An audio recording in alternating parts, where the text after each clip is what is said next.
Nós voltamos então à entrevista com Luiz Cláudio Cunha, autor deste livro aqui.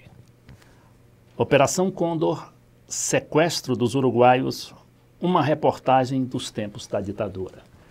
Bom, Luiz Cláudio, nós estávamos comentando aí do início e do que era, né? Você estava explicando o que era essa Operação Condor. Eu tenho aqui um dado, e já li algumas reportagens suas, inclusive da época. Você situa muito a questão da inteligência americana, a presença da inteligência americana aqui no Brasil. Depois eu fui verificar, tinha aquela Escola das Américas, né, que dizem que formou 61 mil militares, né, nas técnicas, né, de inteligência, de contra-insurgência e de interrogatório, que é tortura. E depois essa escola, que chama School of Americas, né? Escola das Américas, que funcionava no Panamá, ela até mudou de nome e hoje está até na Geórgia, mas que faz também o mesmo trabalho. Parece que o nome dela é Instituto Hemisfério Ocidental para a Cooperação e a Segurança. O nome é bonito. Não, exato, mas o fim é o mesmo, né? E parece que a prática é a mesma. Então, tudo isso tem uma matriz, né? Essa Condor, essas ditaduras todas, tem essa matriz americana. Inclusive, na sua palestra de ontem, você focou muito nisso. Então, vamos começar aí do princípio. A Operação Condor, ela foi formada, né, praticamente nos laboratórios de Washington, transplantada para cá, e do Brasil foi para o Uruguai, e do Uruguai aquelas outras 5 nações. Não, deixa eu, só para retomar um pouco o que a gente está falando. Tá. A identidade perfeita entre as ditaduras já facilitava a troca de informações, de prisioneiros. Quer dizer, então, na prática, a Condor já voava antes de ser fundada. Só que o seguinte, aí não é nem por questão de influência americana, aí é criatividade latino-americana mesmo. O Manuel Contreras, coronel-chefe da DINA, a política do Pinochet, sentindo que estava cada vez mais madura essa operação mais científica de colaboração entre as ditaduras, sugeriu o encontro em Santiago do Chile, em novembro de 75, para formalizar uma entidade que oficializasse o que na prática já existia, desde da década de 70, isso em 75. Aí, 5 países atenderam o convite do Chile: Brasil, Argentina, Uruguai, o Paraguai e a Bolívia. Se reuniram num encontro secreto em Santiago durante 4 dias e lá estabeleceram uma organização que ganhou o nome de Condor por sugestão da delegação uruguaia, em homenagem ao país anfitrião, que aliás é um nome muito apropriado para esse tipo de trabalho que eles desenvolver. E a Condor nasce em 75 oficialmente com a participação brasileira envergonhada, porque quando o Geisel soube que o Figueiredo tinha sido convidado pessoalmente pelo Contreras, do qual ele era amigo fraternal, o Geisel, mantendo aquela velha hipocrisia brasileira, diz: não, mas vamos, mas a gente não assina nada e seremos apenas observadores. Agora você conta também que esse Contreras foi formado aqui em Brasília? O assim, Contreras, né? Ele foi treinado na SNI, Escola Nacional de Informações do SNI. Muitos agentes da DINA vieram treinar aqui. Muitos agentes da DINA iam para o Centro de Instrução de Guerra na Selva, em Manaus, para fazer treinamento de combate na selva e combate de interrogatórios. Ou seja, havia uma cumplicidade, uma promiscuidade entre a ditadura brasileira e chilena muito forte. Agora, há pouco, dias atrás, o Globo divulgou documentos secretos do antigo Estado-Maior das Forças Armadas, mostrando que o Brasil estava fornecendo, por ordem do Geisel, que apesar da sua postura de um estadista, que era contra a tortura, ele fornecendo munição, né? E com a ordem estrita de apagar o logotipo da República Brasileira dos fuzis, que eram fabricados em Itajubá, Minas Gerais. Ou seja, o Brasil é cínico e hipócrita o bastante para ajudar a ditadura, mas não dizer que ajuda. Assim como o Brasil participou da fundação da Condor, mas não quis que assinassem as atas de fundação. Mas o Brasil estava lá fundando. Era uma operação informal, né? Uma coisa assim informal, porque não documentada, né? Na verdade, ela não era informal. Ela tinha uma formalidade, ela tinha um código de comunicação através do sistema cifrado produzido pela CIA para a DINA, chamado Condortel, telecomunicações da Condor, onde cada país tinha um número. O Brasil era Condortel 6, o Chile é Condortel 1, ou seja, tinha toda uma formalidade de uma organização funcionando como qualquer outra, só que era secreta e clandestina, porque ela era ilegal, absolutamente ilegal, porque era assassina. Tá. Luiz Cláudio, você tem algum assim resultado, algum balanço do que representou, né, essa Operação Condor? Eu sei que tem muitos relatos aí, né, daqueles grupos do Brasil Nunca Mais, né, Tortura Nunca Mais. E o que é que produziu realmente essa Operação Condor? Quais foram, assim, em síntese, os horrores que ela provocou durante essas ditaduras militares?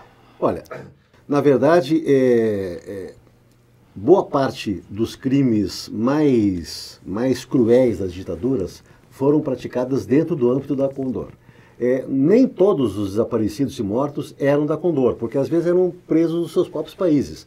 A Condor era essencialmente a troca de informações ilícita e a troca de presos clandestinos. Tecnologias. Entre países. Quer dizer, um argentino que estava escondido em São Paulo, aí a Argentina vinha e pegava. Um uruguaio que estava em Buenos Aires, e os uruguaios iam lá e pegavam e traziam. Ou seja, era contrabando de pessoas que eram inimigas dos regimes, porque eram pessoas que denunciavam as suas atrocidades. A fase mais violenta da Condor é a fase 3, que é a fase de assassinatos do exterior, do qual o Brasil não participou. O Brasil já tinha um certo desconfiômetro e disse, não dá para afundar o pé nisso. O Brasil apenas trocava informações e trocava prisioneiros, mas não chegou ao ponto de assassinar. É por isso que um jornal brasileiro chamou a ditadura, não é uma ditadura, é uma dita branda. Dita branda, que é um cinismo, um absurdo total da Folha de São Paulo. Agora, a fase, talvez o assassinato mais bombástico de todos, tenha sido a morte em Washington do ex-chanceler do Salvador Allende, chileno, que era o chanceler Orlando Letelier, que a DINA mandou uma equipe, um comando para Washington. Veja só a ousadia do Contreras e do Pinochet. Mandou um comando para lá com uma bomba, botaram embaixo do carro do Letelier, e ele morreu, uma explosão estúpida em Washington, capital da potência mais poderosa do planeta, o que ajuda a explicar, inclusive, isso foi em 76, como os Estados Unidos, ficou uma coisa assim tão escandalosa do ponto de vista de repercussão internacional, que quebrou muito a imagem do Chile no exterior, porque ficou evidente que era o Chile envolvido. Tanto é que os assassinos depois foram identificados, processados e condenados. Muito bem. Então, Luiz Cláudio, hoje nós vivemos, você acaba de falar no bloco anterior, que a ditadura militar, enquanto aparato policial militar, né, ele praticamente está superado na América Latina. No entanto, a gente tem notícias de golpes aí. De vez em quando espoca um golpe aqui e outro lá. Nós tivemos em 2010, eu acho, o golpe de Honduras, que acabou funcionando. Tivemos em 2002 o golpe contra o Chaves, né, que acabou sendo desbaratado pelo próprio Chaves, que é um militar. E agora temos no Paraguai, que é o que se chama de golpe de quarta geração, e chama até de golpes brandos, né? Porque eles são cercados de formalidades legais, está na Constituição, né?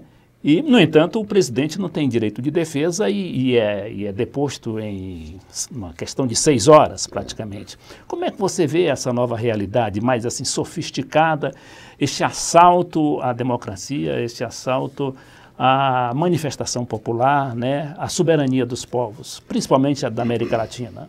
Eu acho que esse evento do Paraguai, ele ficou exposto justamente pela documentação americana. Em 2009, ou seja, 3 anos atrás, um documento da Embaixada Americana em Assunção para o Departamento de Estado em Washington já dava todo o desenho de uma operação que estava em andamento através de uma jogada parlamentar industriada pelo general Lino Oviedo, que foi candidato presidencial, golpista, depois foi preso, ganhou uma eleição, depois foi retirado, não conseguiu assumir. Resultado. E que hoje é senador e tem um parente, parece que irmão, que é presidente do Senado.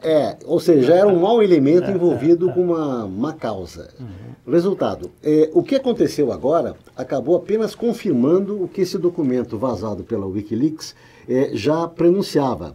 É evidente que não há como sustentar a ideia de que o que aconteceu no Paraguai seja alguma coisa aceitável do ponto de vista das democracias no mundo inteiro. Por mais que se faça o exercício de justificativo, não, mas aquilo estava previsto na Constituição, não, mas aquilo lá foi aprovado pelo Congresso, a Suprema Corte também aceitou. Ninguém pode pegar um presidente eleito com 40% dos votos, como era o caso do Lugo, e destituí-lo no espaço de 36 horas, numa operação fulminante, dando 2 horas de defesa para o presidente se defender de coisas absurdas, porque um dos termos da Constituição paraguaia diz o seguinte: ele pode ser destituído pelo mau desempenho das funções. Mau desempenho das funções vale para um prefeito que é um mau prefeito, e quando é que ele é destituído? Na próxima eleição. Quando o povo vence, mas esse prefeito foi um cara muito vagabundo, ordinário. Ou seja, vamos destituí-lo pelo voto.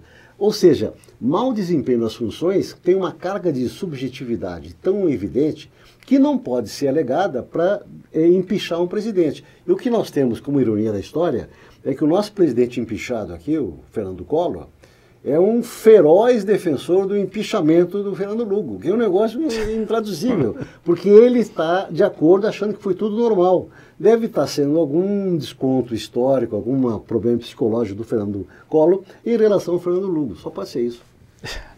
Então, você também, o mérito do seu trabalho, ele também funciona muito porque ele foi pré-Wikileaks, né? Quer dizer, você teve um trabalho de formiguinha, né? Hoje não, hoje você tem 2 milhões de documentos, 3 milhões de documentos que você pode acessar a qualquer momento, está tudo listado, tudo classificado ali na internet, né? E enquanto nesse seu trabalho, você, ao mesmo tempo, a sua informação, o seu ouvido, o seu faro ficou mais apurado, não é mesmo? Não, eu acho o seguinte, isso eu digo na apresentação.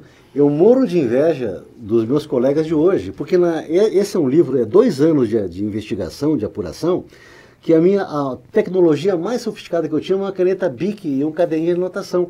Eu não tinha celular, não tinha e-mail, não tinha Wikileaks, não tinha fax, não tinha nada, não existia nada disso. Então, o resultado, a gente era aquele velho trabalho de gastar sola de sapato, como diz o Ricardo Cocho, o grande repórter. Era um trabalho quase medieval, mas era o trabalho de olhar olho no olho de todo mundo. Hoje, tu não precisa sair de casa para fazer isso tudo via internet e tal. Então, realmente mudou muito, mas mudou para melhor. Mudou para melhor, claro, porque aí a gente pode escrever mais à vontade, né? E se aprofundar mais, né? Então, Luiz Cláudio, eu gostaria, para finalizar, já que só temos mais 2 minutos, que você falasse também para os jovens repórteres de hoje, né? Qual é a preocupação que ele deve ter com relação não só à política, mas como o meio ambiente e a preservação, né, da soberania do país. Qual é o tipo eu não digo lição, porque ninguém dá lição a ninguém, mas de sugestão que você pode fazer para o jovem jornalista de hoje? Eu acho que a primeira sugestão é a básica, ela funciona há séculos. Primeiro tem que ler. Os jornalistas têm que botar ideias para a cabeça, ler livros, é muito importante. Ler significa não ler só jornal, não, né? Mas ler livro e se aprofundar, né? Se aprofundar, apurar o seu ofício de escrever, melhorar a sua coleção de repertório de informações, porque isso tudo é informação acumulada que nos torna profissionais melhores. Segundo, eu acho que os repórteres, eles não podem se perder nessa coisa frenética da tecnologia. Todo mundo hoje é preocupado em fazer tudo rápido, tudo Twitter a 150 caracteres. Isso aí está deixando todos nós escravos da máquina. Eu acho que a máquina tem que ser controlada pelo homem. Ou seja, muito mais importante do que tu ter um computador cada vez mais acelerado, uma comunicação cada vez mais rápida, é você ter conteúdo. Você sair para a rua, não adianta um repórter preguiçoso que fica dentro de casa com ar-condicionado, acessando o mundo via internet, via tecnologia, ele não consegue traduzir o mundo. O velho repórter, e isso vale hoje, vai valer daqui a 100 anos, ele tem que ir para a rua, ele tem que encarar os problemas, ouvir as pessoas, testemunhar a vida. Eu acho que a gente não pode se iludir com esse aparato de tecnologia high-tech fantástica que nos deixa cada vez mais dominando o mundo só aqui dentro de casa. Eu acho que a gente tem que sair de casa para tentar traduzir melhor o mundo. Eu acho que essa tarefa do repórter é uma tarefa indeclinável. Inclusive para viver os próprios problemas. Claro, né? é evidente. Então nós agradecemos muito a presença do nosso jornalista e escritor Luiz Cláudio Cunha, que escreveu este livro, O Sequestro dos Uruguaios, Operação Condor.